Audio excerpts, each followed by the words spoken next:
Just as Sarah had suspected, Mulberry Street was swarming with reporters jostling for a good spot from which to view the comings and goings at police headquarters. The cab Sarah had taken over had to let her off a block away.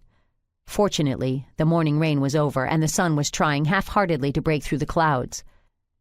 Sarah had still brought her umbrella, though, and she gave thought to using it to force her way through to the building.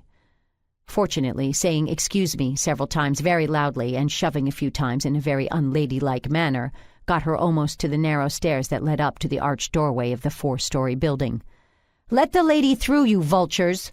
a voice called from above her, and she looked up to see the imposing figure of Tom, the doorman to police headquarters. The reporters looked around in surprise to see a female in their midst, and Sarah took advantage of their momentary distraction to squeeze through and make her way up the steps to the front door, which Tom obligingly opened for her. "Mornin', Mrs. Brandt," he said, tipping his derby hat. "Thank you very much, Tom," she said as she slipped past him into the receiving area of police headquarters. The desk sergeant looked up, and when he saw Sarah, his normal scowl slid one notch lower in disapproval. "You'll be wantin' Malloy, I expect," he said. "Or have you come for Commissioner Roosevelt this time?" he added sarcastically. Police Commissioner Theodore Roosevelt was an old family friend, and he kept an office upstairs. Sarah had visited him here when she needed his help in the past. She smiled sweetly. "I'd be happy to see either one of them, whoever is available." "Mr. Roosevelt ain't in right now," he told her a little too smugly, "but I'll see if I can scare up Malloy for you. Would you be wantin' to wait?"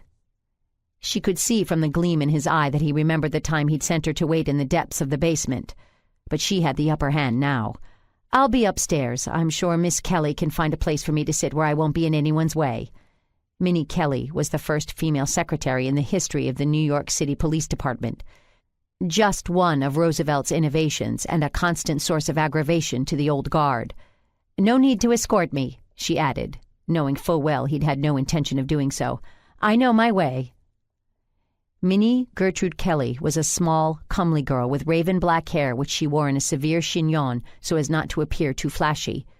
She looked up from her typewriter and greeted Sarah with a friendly smile. "I'm sorry, but Commissioner Roosevelt isn't in today, Mrs. Brandt," she said. "I know, but I needed a place to wait while someone tries to find Frank Malloy for me," she explained. Minnie understood completely. She knew all about Sarah's adventures in the bowels of the building and invited her to have a seat. "Do you know anything about the murder this morning? The woman who was killed in Washington Square?" Sarah asked. "Yes, I heard. What a terrible thing. At first everyone assumed she was a lady of the evening, but then someone recognized her. They said she was a respectable woman from a good family. She lived in a rooming house nearby. But they've already arrested the man who did it, I heard."